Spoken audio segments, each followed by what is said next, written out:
talk about it with House Minority Whip, Republican Congressman from Louisiana, Steve Scalise. Welcome back, Congressman. Good evening. Good to be with you, Shannon.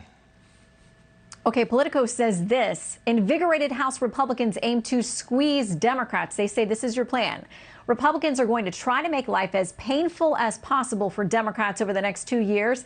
They are planning to exploit divisions in the party. They say you may use some technical procedures and other things to make sure that Democrats don't get their wish list done. With that in mind, what is the plan and how important is the Senate now with those two Georgia races in the balance? Shannon, the plan in the House is just to continue to battle the socialist agenda that Speaker Pelosi and all of our allies in the House moved in the last 2 years. You know, it's funny watching some of the liberals trying to wring their hands now of socialism. So there's this battle between liberals and AOC. There are no moderates left, by the way, when the press tries to call them moderates against the socialists.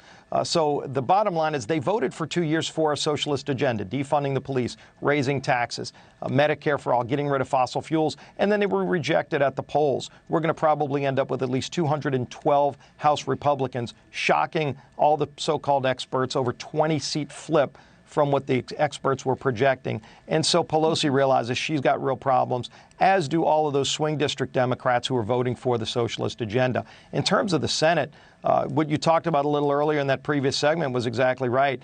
Those two seats in the Senate, both Senator Perdue and Loeffler, you had Chuck Schumer just the other day saying, "We change Georgia, we change America."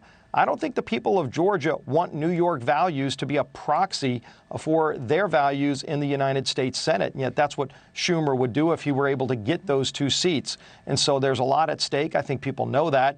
The fact that they're trying to get Democrats from other states to register, not necessarily to move to Georgia, just to register in Georgia to affect that outcome, ought to scare the people of Georgia who don't want outside states like New York and California to try to hijack their Senate, their two Senate districts for the proxy of the left.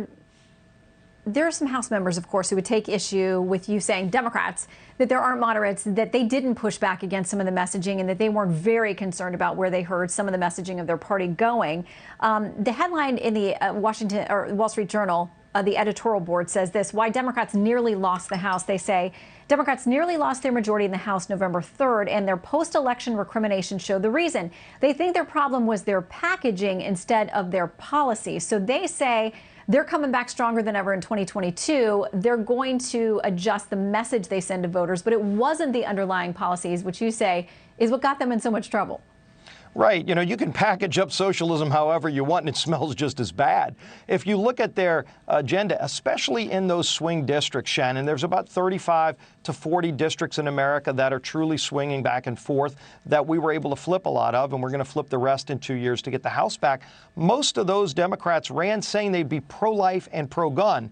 Every single one of them had an F rating with National Right to Life and an F rating with the NRA. You're not pro-life and you're not pro-gun when you have an F rating with National Right to Life and an F rating with the NRA. And that's really the problem they've got, is they voted for socialism. They voted to defund the police. Many of them got beat, and some of them almost got beat and will get beat in 2 years. And now they just don't want to use the term socialism.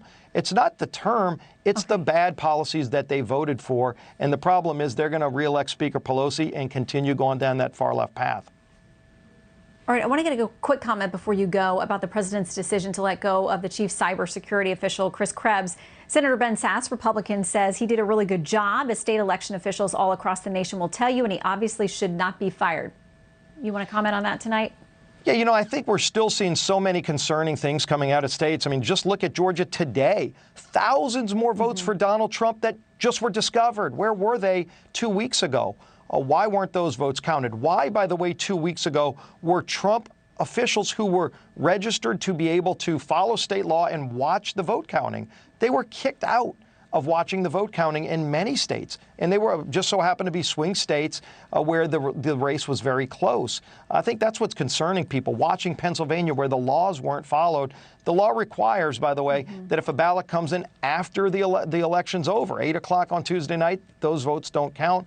And yet they're still counting those ballots. They're not even matching signatures. So a signature doesn't match, and they count it anyway. Those are real problems. Yeah, big legal fights continuing in Pennsylvania and many other places. We're going to talk about those 3 counties in Georgia that have discovered these votes now. thousands of them, with a net positive to the president. That's coming up later in the show. Congressman, thank you for being back with us. Always Great good being to with see you. Thanks, Shannon.